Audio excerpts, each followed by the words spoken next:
জীবনের স্রোত যেখানে নিত্য বহমান, কাশীপুরের এই ঘাট ঠিক তেমনই এক জায়গা। এখানে প্রতিদিন শত শত মানুষ আসে আর যায়। মাঝিরা যাত্রী পায়, পয়সা রোজগার করে, সন্ধ্যায় ছেলে মেয়ের জন্য চাল ডাল কিনে ঘরে ফেরে। জীবন এখানে কঠিন, কিন্তু থেমে নেই। কিন্তু এই বহমান জীবনের ঠিক পাশেই যেন একটা স্থির বিন্দু হয়ে রয়ে গেছে অমল আর তার নৌকা। সেও ঘাটে আসে, নৌকা বাঁধে, যাত্রীর জন্য অপেক্ষা করে, কিন্তু তার অপেক্ষা যেন কোনো দিন ফুরোয় না। মানুষ তার সামনে দিয়ে হেঁটে যায়, তার নৌকার দিকে তাকায়ও না, যেন সে আর তার নৌকাটা ঘাটের একটা পুরনো মরা গাছের মতো, যা সবাই দেখে কিন্তু কেউ খেয়াল করে না। অমল তার নৌকায় হাত বোলাতে থাকে। তার চোখে জল ছলছল করছে, নাকি বৃষ্টির জল বোঝা কঠিন।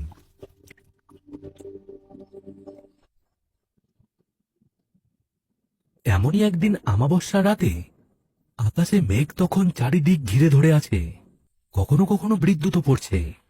এমন সময় ঘাটের পারে অমল তার নৌকার উপর বসে আছে। আর কত ভিজবি? ঠান্ডা লাগে না তোর? আমার তো লাগে, বুকের ভেতরটা পর্যন্ত ঠান্ডা হয়ে আসে। ঘুমিয়ে পড়, আজ রাতটা বড় খারাপ। অমাবস্যার রাত, নদীর মন মেজাজ ভালো থাকে না। ঘুমিয়ে পড়। এমন সময় অন্ধকারের মধ্যে থেকে একটা গলার আওয়াজ ভেসে আসে। গলার স্বর শান্ত কিন্তু ভারী। ও মাঝি, শুনছেন? অমল চমকে ওঠে। সেই ঘাটে এত রাতে মানুষের গলা শোনার কথা ভাবতেও পারে না। সে ঘাড় ঘুরিয়ে তাকায়।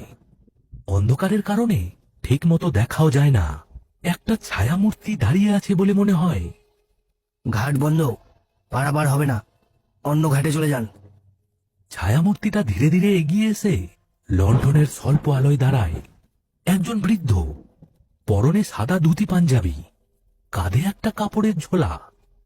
বৃষ্টিতে তার গা ভিজে একাকার, কিন্তু তার মধ্যে কোনো অস্থিরতা নেই।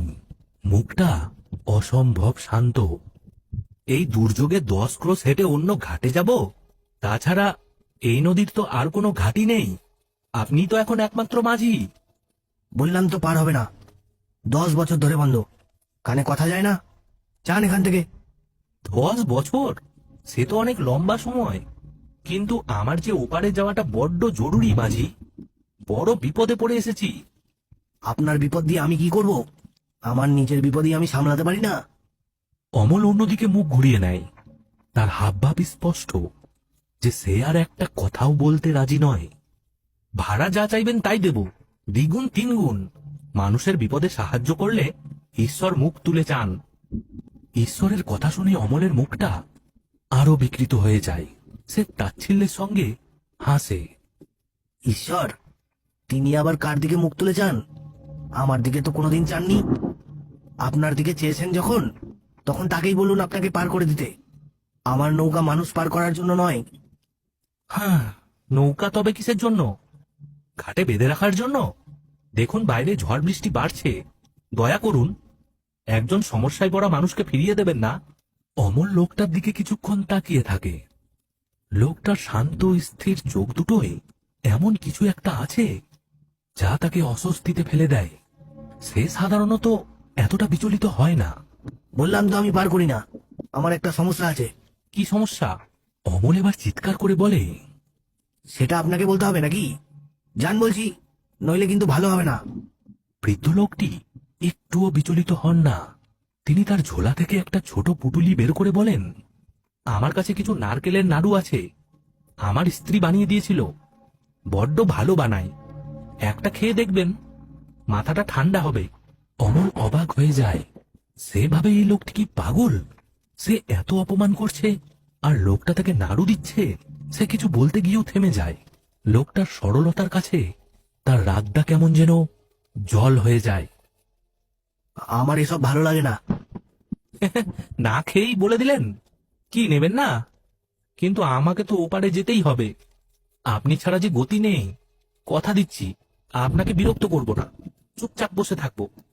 অমল অনেকক্ষণ চুপ করে থাকে। তার ভেতরে একটা দ্বন্দ্ব চলতে থাকে। কেন যেন তার মনে হতে থাকে এই লোককে ফিরিয়ে দেওয়াটা ঠিক হবে না। একটা অজানা ভয় বা কৌতূহল তাকে ঘিরে ধরে। উঠুন, কিন্তু কোনো কথা বলবেন না। একদম চুপ করে বসে থাকবেন, আর যা ভাড়া চাইবো তাই দিতে হবে। লোকটির মুখে একটা হাসি ফুটে ওঠে, যেন তিনি জানতেন অমল রাজি হবে। নিশ্চয়ই নিশ্চয়ই। লোকটি সাবধানে নৌকায় উঠে বসেন। অমল নৌকার দড়ি খোলে, তারপরে বৈঠা হাতে তুলে নেয়। 10 বছর পর তার নৌকা আবার যাত্রী নিয়ে মাঝ নদীতে ভাসতে শুরু করে।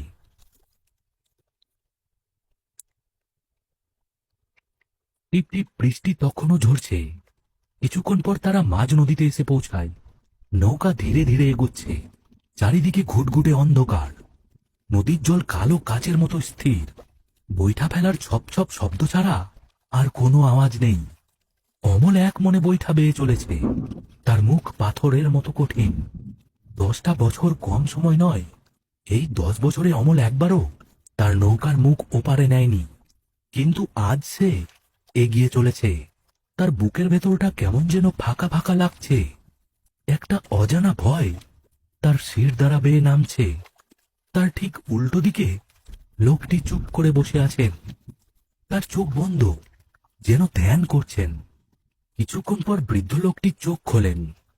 তিনি অমলের দিকে শান্ত দৃষ্টিতে তাকান আর বলেন, আপনার এই নৌকাটা তো বেশ পুরনো, তাই না? অনেক দিনের সঙ্গী মনে হচ্ছে। অমল চমকে ওঠে।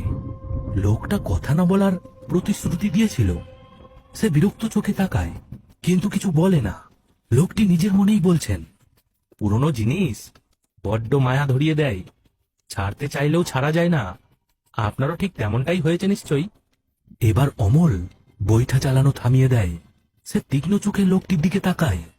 আপনাকে চুপ থাকতে বলেছিলাম। মাফ করবেন, আসলে এত শান্ত পরিবেশে কথা বলতে ইচ্ছে করে। আপনি তো সবসময় একা থাকেন, তাই না? কথা বলার লোক পান? আমার কথা বলার দরকার হয় না। হয়তো সবারই হয়। মানুষ একা থাকতে পারে না মাঝি। এই কথাটা অমলের বুকে তীরের মতো বিধে। সে আবার তার বৈঠা বাওয়া শুরু করে, কিন্তু এবার তার গতি কিছুটা এলোমেলো। নদীর এই জায়গাটা বড্ড গভীর, তাই না? শোনা যায় এখানে অনেক ঘূর্ণি আছে। হ্যাঁ, নদী যেমন দেয় তেমন কেড়েও নেয়। তার রূপের কোনো শেষ নেই। এই যে শান্ত জল দেখছেন, এর নিচেই হয়তো কোনো লুকিয়ে আছে ভয়ঙ্কর কোনো ইতিহাস। অমলের হাত কাঁপতে শুরু করে। সে বৈঠাটা আরো শক্ত করে ধরে। সে ভাবে এই লোকটি কি ইচ্ছে করে তার পুরনো ক্ষতে ঘা দিচ্ছে। আপনি কি আমার ব্যাপারে কিছু জানেন? আপনাকে কিভাবে জানবো? আমি তো আপনাকে চিনিই না, আজই তো প্রথম দেখলাম। তাহলে এমন কথা বলছেন কেন? কি কথা? আমি তো নদীকে নিয়ে কথা বলছি। নদী আমার বড় পছন্দের। তার মধ্যে কেমন একটা রহস্য থাকে, ঠিক যেন জীবনের মতো।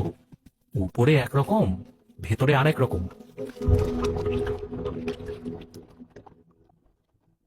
অমল আর কোনো উত্তর দেয় না, কিন্তু তার মনের ভেতরে ঝড় বইতে শুরু করেছে। 10 বছর ধরে যে স্মৃতিগুলোকে সে বুকের ভেতরে কবর দিয়ে রেখেছিল, সেগুলো যেন আজ মাটি ফুঁড়ে বাইরে বেরিয়ে আসতে চাইছে। হঠাৎ করে নৌকাটা জুড়ে ঝাঁকুনি খায়, যেন জলের নিচে কিছু একটার সাথে ধাক্কা খেয়েছে। অমল প্রায় পড়েই যাচ্ছিল। কি হলো? সে ঝুঁকে জলের দিকে তাকায়, কিন্তু আমাবস্যার অন্ধকারে কিছুই দেখা যায় না, শুধু কালো জল। কিছু না, হয়তো কোনো গাছের গুড়ি ভেসে যাচ্ছিল। আপনি এত ভয় পেলেন কেন? আপনি তো এই নদীর সব কিছু চেনেন। অমলের কপালে বিন্দু বিন্দু ঘাম জমেছে। সে ভয় পায়নি, সে আতঙ্কিত হয়েছে। এই ঝাঁকুনিটা তার কাছে খুব চেনা। ঠিক এমন ভাবেই না, সে আর ভাবতে চায় না। আপনি আপনি ওপারে কোথায় যাবেন? শ্মশানের ঘাটে নামিয়ে দিলেই হবে। লোকটির কথা শুনে অমলের বুকের ভেতরটা ছ্যাপ করে ওঠে। শ্মশানের ঘাটটা বহু বছর ধরে পরিত্যক্ত। শ্মশানের ঘাটে? ওখানে তো কেউ যায় না, ওটা তো পোড়া ঘাট। আমার ওখানে একটু কাজ আছে। অমলের আর কথা বলার শক্তি থাকে না। তার মনে হতে থাকে সে কোনো সাধারণ মানুষকে নিয়ে যাচ্ছে না। এই লোকটা স্বাভাবিক নয়। তার প্রতিটি কথা, প্রতিটি চাহনি কেমন যেন অস্বাভাবিক। নৌকাটা যেন আর এগোচ্ছে না, মনে হচ্ছে একই জায়গায় থেমে আছে। কিন্তু বাতাসটা আরো ঠান্ডা, আরো ভারী হয়ে উঠেছে। অমলের শরীর কাঁপছে, তবে সেটা ঠান্ডায় নয়, ভয়ে। আমরা কি পথ হারিয়ে ফেলেছি? ওপার তো এখনো দেখা যাচ্ছে না। পথ আমরা হারাইনি মাঝি, পথই হয়তো আমাদের হারাতে চাইছে না। কখনো কখনো যাত্রাটা গন্তব্যের চেয়েও বড় হয়ে যায়। হেয়ালি করবেন না, আমি কিছু বুঝতে পারছি না। কে আপনি, সত্যি করে বলুন তো। এইবার সেই লোকটি অমলের দিকে সরাসরি তাকান। তার চোখে আর সেই শান্ত ভাবটা নেই,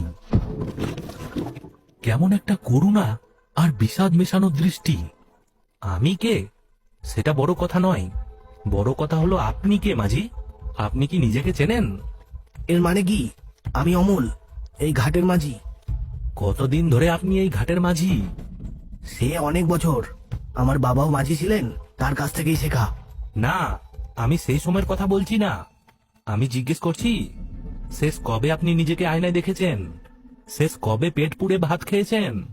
শেষ কবে আপনি ঘরে ছিলেন? এই প্রশ্নগুলো অমলের মাথায় হাতুড়ির মতো আঘাত করে। সে মনে করার চেষ্টা করে কবে সে শেষবার।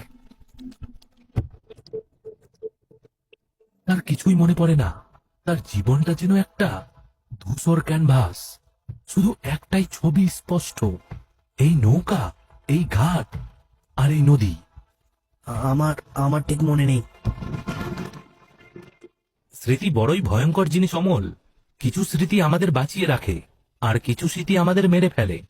আবার কিছু স্মৃতি আছে যা আমাদের না বাঁচতে দেয় না মরতে দেয়, শুধু আটকে রাখে একটা চক্রের মধ্যে। হঠাৎ আকাশে বিদ্যুৎ চমকে ওঠে, আর সেই বিদ্যুতের আলোয় বৃদ্ধের মুখটা আরো স্পষ্ট হয়। কিন্তু অমলের চোখ যায় নৌকার ভেতরের দিকে। বিদ্যুতের আলোয় সে যা দেখে তাতে তার রক্ত হিম হয়ে যায়। তার নৌকার তক্তাগুলো পচে গেছে, জায়গায় জায়গায় বড় বড় ফুটো, সেখান দিয়ে জলও ঢুকেছে। কিন্তু আশ্চর্য ব্যাপার হলো, নৌকাটা ডুবছে না। সে যে বৈঠাটা ধরে আছে সেটার অর্ধেকটাই ঘুনে খাওয়া, প্রায় ভেঙে পড়ার মতো অবস্থা। সে তার হাতের দিকে তাকায়, চামড়াগুলো কেমন ফ্যাকাশে, স্বচ্ছ, যেন অনেকটা পচে যাওয়ার মতো। এসব কি? আমার নৌকা, আমার শরীর। তার চোখ যায় লোকটির দিকে। লোকটির মুখে গভীর বিষাদের ছাপ। 10 বছর আগে ঠিক এমনই এক আমাবস্যার রাতে নদীতে বান ডেকেছিল, তাই না অমল? অমলের কান বউ বউ করতে থাকে। তার চোখের সামনে সব ঝাপসা হয়ে আসে। সে চোখ বন্ধ করে এবং দেখে একটা ছোট নৌকায় অমল, তার স্ত্রী গৌরী আর তাদের 5 বছরের ছেলে গোপাল। তারা ওপারের গ্রামে যাচ্ছিল গৌরীর বাবার অসুস্থতার খবর পেয়ে। হঠাৎ প্রবল ঝড় বৃষ্টি হয়, নদী ফুঁসছে। নৌকাটি ঠিক মাঝ নদীতে আসার পর একটা বিশাল ঢেউ এসে নৌকাটাকে ধাক্কা মারে। সঙ্গে সঙ্গে নৌকা উল্টে যায়। তারা সবাই জলে ডুবে যায়। কিছুক্ষণ পর অমল ভেসে ওঠে। সে দেখে তার স্ত্রী ও বাচ্চা কেউ নেই। অমল প্রাণপণে তার স্ত্রী আর তার ছেলেকে খোঁজার চেষ্টা করছে, কিন্তু জলের ভয়ঙ্কর স্রোতে সব তলিয়ে যাচ্ছে। সে শেষবার দেখেছিল তার ছেলে গোপালের নিথর দেহটা একটা ঘূর্ণির মধ্যে তলিয়ে যাচ্ছে। তারপর তারপর তার আর কিচ্ছু মনে নেই, শুধু চারিদিক অন্ধকার আর ঠান্ডা জল। অমলের চোখ দিয়ে জল গড়িয়ে পড়ছে, কিন্তু সেটা জল নয়, যেন কাদা গোলা জল।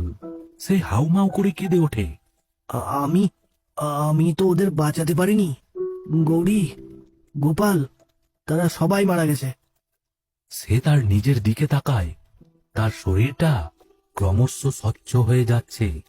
সে আর কঠিন কোনো বস্তু নয়, যেন ধোঁয়া দিয়ে তৈরি। সবাই মরে যায় অমল, কিন্তু সবার আত্মা মুক্তি পায় না।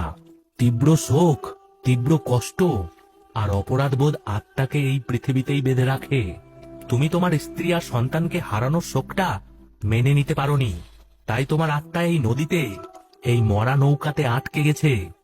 তুমি 10 বছর ধরে একই রাতের পুনরাবৃত্তি করে চলেছ, একা, এই ঘাটে। তাহলে তাহলে আপনি কে? আপনি কি ঈশ্বর?